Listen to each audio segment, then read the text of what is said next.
Good morning, dear students. This is the Circuit Academy classes on YouTube.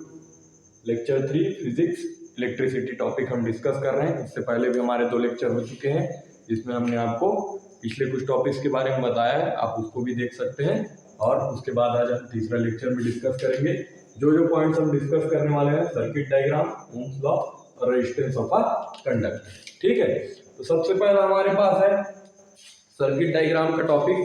Circuit diagram, इसके बारे में पहले भी हम थोड़ा बहुत पढ़ चुके हैं, थोड़ा आगे डिटेल में देखते हैं। सर्किट डायग्राम क्या होता है? सर्किट डायग्राम कल हमने जितने भी इलेक्ट्रिक सिंबल्स देखे थे लेक्चर 2 में, जितने भी हमने इलेक्ट्रिक सिंबल देखे थे, उन इलेक्ट्रिक सिंबल्स को कंबाइन करके यूज करके हम जो सर्किट बनाते हैं उस सर्किट को क्या बोलते हैं? Electric circuit. ठीक है, तो सबसे जो रिक्वायरमेंट रहता है हमारे पास क्या चीज का रहता है? वोल्टेज का। ठीक है, पोटेंशियल डिफरेंस या फिर वोल्टेज, दोनों सेम ही चीज है। उसके बाद ये क्या चीज है हमारा? कंडक्टर। ठीक है, उसके बाद रेजिस्टेंस, या इसको हम बल्ब भी बोल सकते हैं। ठीक है, या तो रेजिस्टेंस लिख लो या फिर इसको एज अ बल्ब ट्रीट कर लो, एक ही मतलब है दोनों का। अब यहाँ पे हमको एक जो मिनिमम रिक्वायरमेंट जो हमको चाहिए रहता है वो क्या है? स्विच। अगर ये स्विच कनेक्टेड होगा तो बल्ब क्या करेगा? ग्लो करेगा। अगर ये स्विच डिस्कनेक्ट हो जाएगा तो बल्ब क्या है? जलना बंद हो जाएगा।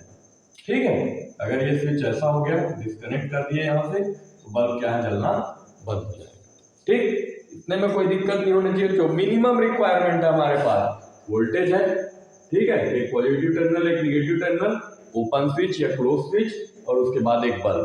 ठीक है, अब अगर इसमें हमको अमीटर और वोल्ट मीटर में, मतलब अगर इसमें हम अमीटर लगाकर करंट मेजर करना चाहें और वोल्ट मीटर लगाकर वोल्टेज मेजर करना चाहें, तो वहां पे हमारा सर्किट कैसा बन जाएगा? ये हो गया हमारा स्विच, ये बैटरी, उसके बाद एक अमीटर प्लस माइनस, उसके बाद एक रेजिस्टेंस के क्रॉस में पैरेलल में कनेक्ट होगा वोल्ट मीटर। ठीक है, तो जैसा कि हमने देखा था, अमीटर क्या करता है? करंट को मेजर करने का काम करता है, तो उसको हम कहाँ पे लगाते हैं? सीरीज में लगाते हैं। वोल्ट मीटर क्या करता है? वोल्ट मीटर में भी प्लस माइनस बना लो। वोल्ट मीटर क्या करता है? वोल्टेज को मेजर करने का काम करता है, तो उसको हम क्या करते हैं? रेजिस्टेंस के साथ पैरेलल में लगा देते हैं। और अगर इस स्विच को कनेक्ट कर लें, मतलब इसमें से क्या हो रहा है? इस सर्किट से करंट फ्लो हो रहा है, ये हमारा पोटेंशियल डिफरेंस हो गया। यहाँ से जैसा कि हम पहले पढ़ चुके, निगेटिव इलेक्ट्रॉन जाएगा, फिर यहाँ निगेटिव इलेक्ट्रॉन से रिपल करेगा, सर्किट में एक डायरेक्शन में करंट फ्लो जाएगा। करंट का डायरेक्शन हमारा ये होगा। अमीटर क्या करेगा? पहले करंट को मेजर करेगा, उसके बाद आपका जब इस पॉइंट से इस पॉइंट के बीच आएगा, वहां पे वोल्ट मीटर क्या करेगा? पोटेंशियल डिफरेंस को या वोल्टेज को मेजर करने का काम करेगा। ठीक है, नेक्स्ट टॉपिक है हमारा ओम्स लॉ। सबसे इंपॉर्टेंट टॉपिक है ये पूरे चैप्टर का। क्वेश्चन जो भी आते हैं यहीं से आते हैं। ठीक है, अच्छे से समझेंगे ओम्स लॉ को। ओम्स लॉ, ठीक, ओम्स लॉ क्या कहता है? Ohm's law, at constant temperature current flowing through the circuit is directly proportional to voltage difference या पोटेंशियल डिफरेंस हो गया, थोड़ा सा सुधार लेंगे, potential difference across its ends. ठीक है, इसका कहने का मतलब क्या है कि अगर किसी सर्किट में हम क्या कर रहे हैं? टेम्परेचर को कांस्टेंट कर रहे हैं और उससे करंट को फ्लो करा रहे हैं, तो उसके क्रॉस जो वोल्टेज होगा वो क्या होगा? उस करंट के डायरेक्टली प्रोपोर्शनल होगा। चलिए एक सर्किट बना ले सबसे पहले तो। ठीक है, ये हमारा हो गया एक सर्किट, ये हो गया स्विच। जब स्विच ओपन रहेगा तो करंट फ्लो नहीं होगा, लेकिन जब स्विच क्लोज है तो यहाँ से करंट फ्लो होगा। ये V हो गया, और जो सर्किट में करंट फ्लो होगा वो I होगा। इस रेजिस्टेंस की वैल्यू होगी R। ठीक है, ये हमारा सर्किट डायग्राम है। अब जो स्टेटमेंट बोल रहा है एट कांस्टेंट टेम्परेचर,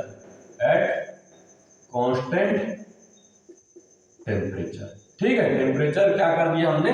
कांस्टेंट कर दिया। अब टेम्परेचर कांस्टेंट है तो उस टाइम पे जो करंट फ्लो होगा वो क्या होगा? डायरेक्टली प्रोपोर्शनल होगा किसके?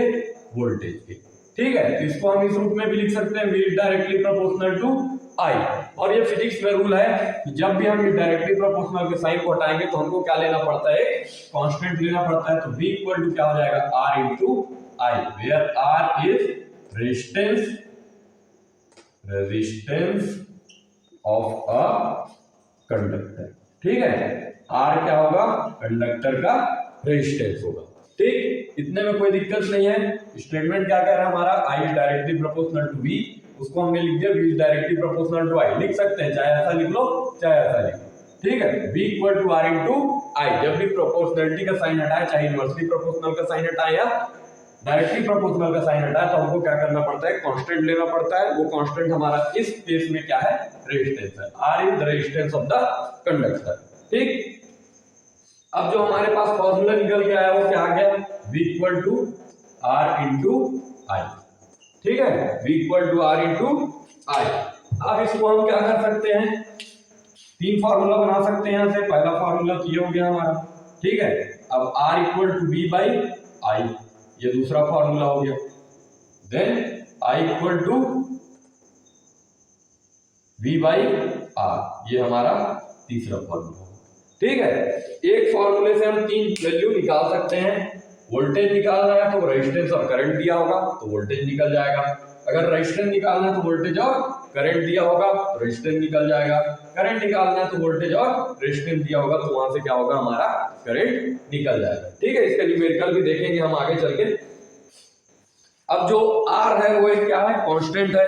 ये किसी न किसी चीज पे डिपेंड करेगा। तो देखते हैं, R डिपेंड्स अपॉन, किन किन चीजों पे R जो है वो हमारा डिपेंड करता है। पहला जिसके पे डिपेंड करता है वो क्या है, नेचर ऑफ द मटेरियल। ठीक, या नेचर ऑफ द कंडक्टर बोल सकते हैं इसको। ठीक है, कंडक्टर या मटेरियल का जो भी नेचर है उसके ऊपर हमारा रेजिस्टेंस जो है वो डिपेंड करता है। ठीक, उसके बाद सेकंड जो चीज है उसके ऊपर किसके ऊपर डिपेंड करता है, लेंथ ऑफ द कंडक्टर। ठीक है, कंडक्टर के लेंथ के ऊपर।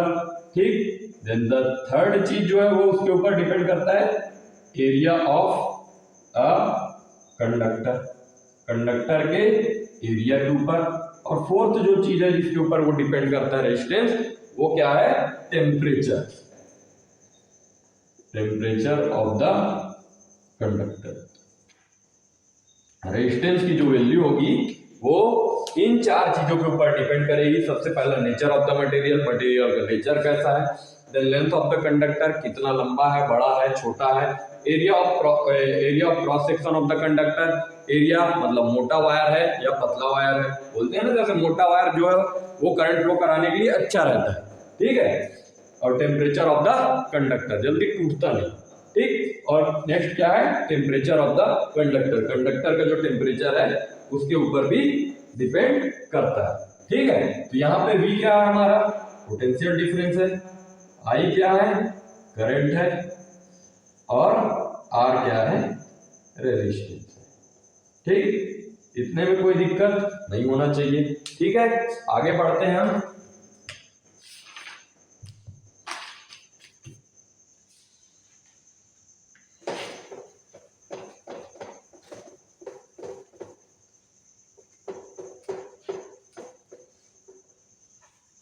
अब R इक्वल टू जो फॉर्मूला आया था हमारे पास वो क्या था, V बाई आई।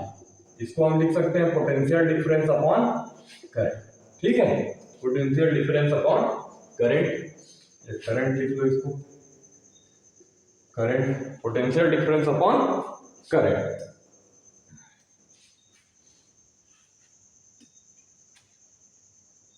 अब यहां से अगर हमको इसको डिफाइन करना हो तो कैसे कर सकते हैं, दोनों का रेशियो, किसका किसका रेशियो, पोटेंशियल डिफरेंस और करंट का रेशियो क्या कहलाता है हमारा, resistance. The ratio of potential difference applied across the circuit to the current flowing in the circuit, तो उनके दोनों के रेशियो को क्या बोलते हैं, रेजिस्टेंस ऑफ द कंडक्टर। ठीक है, current is directly proportional to potential difference. अब यहां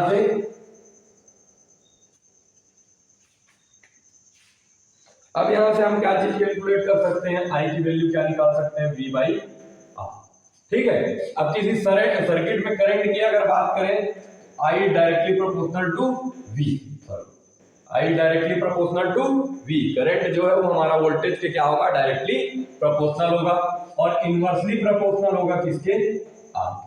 ठीक है, इसका कहने का मतलब क्या है, जैसे जैसे वोल्टेज की वैल्यू बढ़ाएंगे करंट की वैल्यू क्या होगी, बढ़ेगी। यहाँ से हम ये कंक्लूड कर सकते हैं कि अगर हम वोल्टेज की वैल्यू क्या करें, इंक्रीज करें, तो करंट की वैल्यू भी क्या होगी, इंक्रीज होगी। ठीक है, अगर वोल्टेज की वैल्यू बढ़ाएंगे तो करंट की वैल्यू भी इंक्रीज होगी। ठीक, और सेकंड वाले से क्या कंक्लूड कर सकते हैं कि अगर हम रेजिस्टेंस की वैल्यू बढ़ाएंगे, अगर हम रेजिस्टेंस की वैल्यू इंक्रीज करेंगे तो करंट की वैल्यू क्या होगी, डिक्रीज होगी। करंट की वैल्यू क्या होगी, डिक्रीज होगी। जनरली कॉम्पिटिटिव एग्जाम में या आपके 2 नंबर 3 नंबर के मार्क्स क्वेश्चन में ये वाला क्वेश्चन दे देता है कि अगर हम करंट की वैल्यू डबल करेंगे, ठीक है, करंट की वैल्यू डबल करेंगे तो करंट की वैल्यू अगर डबल करेंगे तो रेजिस्टेंस की वैल्यू कितनी होगी, तो रेजिस्टेंस की वैल्यू कितनी हो जाएगी, हाफ हो जाएगी। ठीक है, डिक्रीज होकर क्या हो जाएगी, हाफ हो जाएगी। अगर करंट की वैल्यू बढ़ा के 2 गुनी कर दिए तो रेजिस्टेंस की वैल्यू हाफ हो गई। अगर रेजिस्टेंस की वैल्यू 2 गुनी कर दिए तो करंट की वैल्यू क्या हो जाएगी, हाफ हो जाएगी। ठीक है, और अगर वोल्टेज को 2 गुना कर दिए तो क्या होगा, करंट भी 2 गुना हो जाएगा, है ना। और अगर वोल्टेज को आधा कर दिए, डिक्रीज कर दिए, तो करंट भी क्या हो जाएगा, आधा हो जाएगा। ठीक, इतने में कोई दिक्कत नहीं होना चाहिए। डायरेक्ट जो फॉर्मूला है उसी से, यहाँ पर ही देख लो, 2 यहाँ रखेंगे तो 2 यहाँ मल्टीप्लाई होगा, 2 यहाँ डिवाइड करेंगे तो 2 यहाँ पे डिवाइड होगा। ठीक है, तो रेजिस्टेंस और करंट जो होता है इनवर्सली प्रोपोर्शनल होता है, और वोल्टेज और करंट जो होता है वो डायरेक्टली प्रोपोर्शनल होता है। ठीक है, उसके बाद नेक्स्ट जो टॉपिक है वो हमारा क्या है, इतनी, ये हमारा ओम्स लॉ यहाँ पे खत्म हो गया। अगर आपको कोई दिक्कत होती है ओम्स लॉ में, या कोई एक पॉइंट या कोई एक टॉपिक जो अच्छे से समझ में नहीं आया हो, तो आप हमको कमेंट करके बता सकते हैं, हम उसको फिर से एक्सप्लेन अच्छे से कर देंगे। वैसे अच्छा ही एक्सप्लेन किया गया है, मेरे को नहीं लगता कि इससे ज्यादा आपको एक्सप्लेनेशन की जरूरत होगी ओम्स लॉ में। ठीक है, देन नेक्स्ट है हमारा resistance of conductor, resistance of a conductor.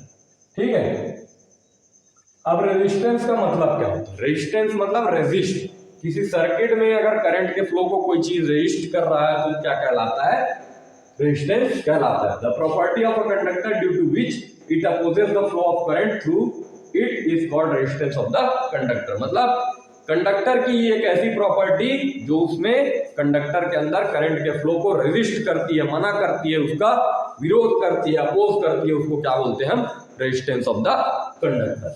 ठीक, अब मान लीजिए हमारे पास सर्किट है, ठीक है, पिछली क्लासेस में हमने देखा है कि अगर इसमें स्विच को कनेक्ट कर दें तो यहाँ से क्या होगा, इलेक्ट्रॉन फ्लो होना चालू होगा। अब इलेक्ट्रॉन फ्लो होना चालू हुआ, मान लो ये कंडक्टर का ये पोर्शन ले लिया, यहाँ पे पहला पहुंचा इलेक्ट्रॉन, ठीक है, इस पहला इलेक्ट्रॉन का इस कंडक्टर में जो पहले से इलेक्ट्रॉन है उससे क्या होगा, इस पोर्शन में जो इलेक्ट्रॉन है उस इलेक्ट्रॉन से क्या होगा, रिपल्सन होगा। तो दोनों के बीच में रिपल्सन होगा ना,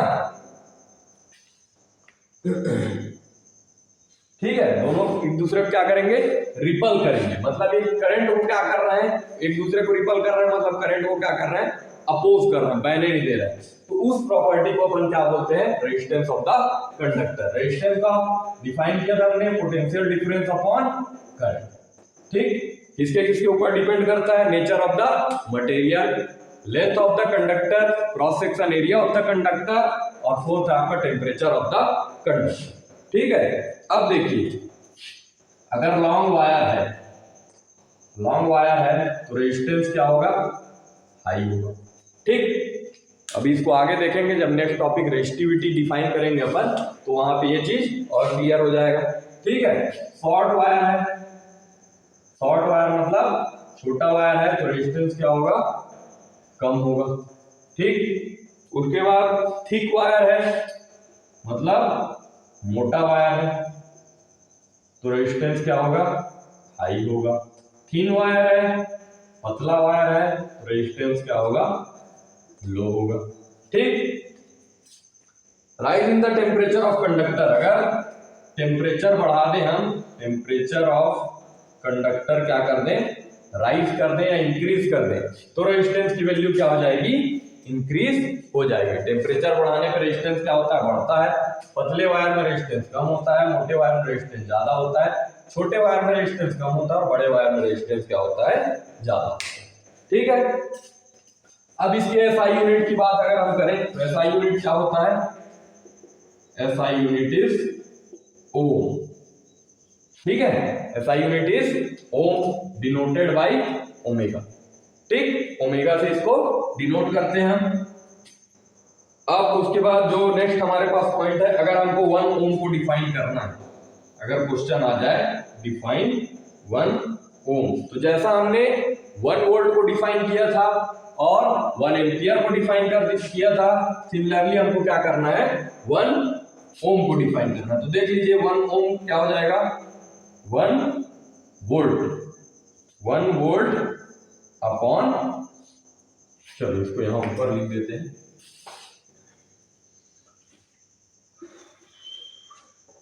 define 1 ohm. 1 ohm equal to क्या हो जाएगा, 1 वोल्ट अपॉन 1 एम्पियर। ठीक है, अब किसी सर्किट में अगर हम 1 वोल्ट का वोल्टेज अप्लाई कर रहे हैं और उस 1 वोल्ट के वोल्टेज के थ्रू जो करंट फ्लो हो रहा है वो कितना है, 1 एम्पियर है, तो रेजिस्टेंस उसका कितना होगा, 1। ठीक है, क्लियर है, कोई दिक्कत नहीं है, सिंपल सा चीज है। अगर वोल्टेज की वैल्यू हमारी 1 वोल्ट है, करंट हमारा 1 एम्पियर है, तो उन दोनों का जो रेशियो होगा वो कितना होगा, 1 ओम होगा, या रेजिस्टेंस जो होगा वो उसकी वैल्यू कितनी होगी, 1 ओम की होगी। ठीक है, देन उसके बाद हम एक न्यूमेरिकल कर लेते हैं, न्यूमेरिकल आपको क्वेश्चन में देंगे। ठीक है, क्या है न्यूमेरिकल हमारे पास, potential difference between 2 points of a wire. कोई भी न्यूमेरिकल हो, अगर डायग्राम बन सकता है तो आप क्या करिए, सबसे पहले डायग्राम बनाइए।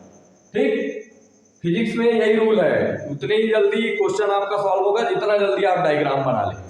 तो इसमें क्या दिया है आपको, potential difference between 2 points of a wire carrying 2 ampere current. Current कितना है, करंट की वैल्यू है 2 एम्पियर।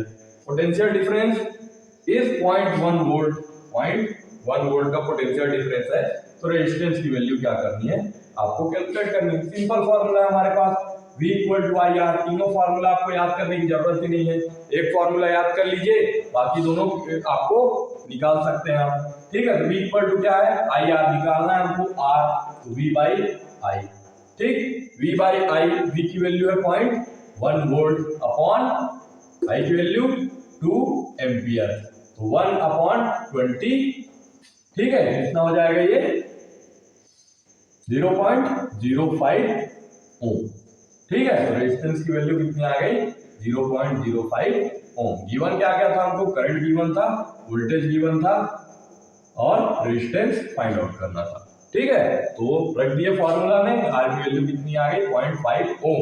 फिजिक्स में ध्यान रखेंगे, कभी भी यूनिट लगाना नहीं भूलेंगे, मतलब उसका जो एसआई यूनिट का सिंबल होता है वो चीज लगाना आप नहीं भूलेंगे। ठीक है, अब एक क्वेश्चन आप नोट कर लीजिए, कल के लिए होमवर्क रहेगा, कमेंट बॉक्स में कमेंट करके हमको इसका आंसर आप बताएंगे। ठीक,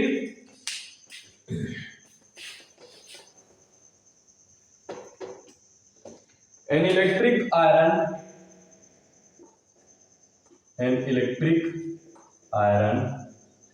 draws a current of 3.4 ampere from 220 volt supply line। ठीक है, what current will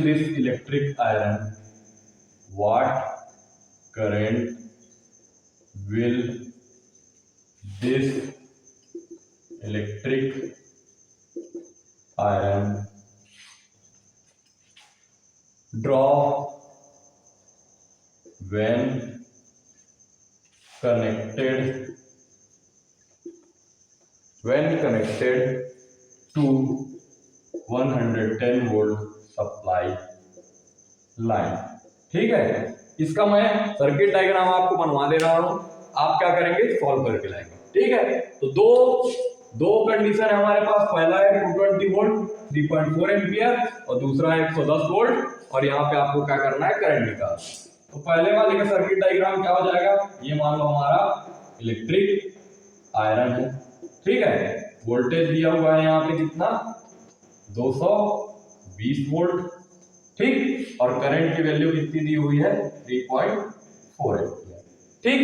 तो सेकंड कंडीशन जो है वो हमारे पास कितना है 110 वोल्ट, इलेक्ट्रिक आयरन अभी भी है, ठीक है, सेम इलेक्ट्रिक आयरन जो यहाँ पे था वही यहाँ पे है, तो जितना रेजिस्टेंस यहाँ पे होगा उतनी रेजिस्टेंस यहाँ पे होगा, तो यहाँ पे आपको क्या करना है करंट की वैल्यू फाइंड आउट करनी है, ठीक है। Thank you.